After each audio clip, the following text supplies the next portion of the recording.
I was married to a pastor for 10 plus years before deconstructing my faith and getting a divorce. And this is something that has always bothered me, even when I did consider myself a Christian.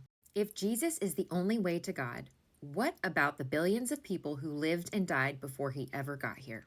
Humanity existed thousands of years before Jesus ever lived. They never heard of him. Christianity, Christians in general, often just ignore this. In fact, I've never actually heard somebody that I know personally give a valid argument for this point at all. Was everybody automatically doomed? Were they automatically saved?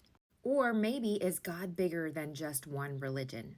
Because why create billions of souls with no access to Jesus and then condemn them? Some say that God judged people based on what they knew at the time or by their actions at the time. Some people say that the cross works backwards and forward in time. There's a ton of issues with that too. Not to mention that argument totally breaks down within the teachings of most mainstream churches.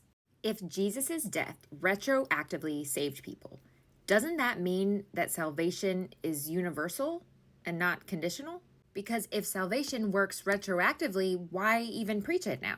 And if God was judging people by the light or by the knowledge that they had, that still leaves billions of people completely at risk based on their circumstances.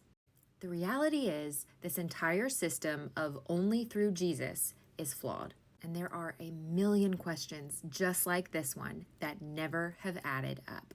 And if you argue that God spoke directly to people like in the Old Testament, then why did we need Jesus at all? And just like hell, it's difficult to disprove something like this, which makes it really easy for people to just deflect and never really have an explanation.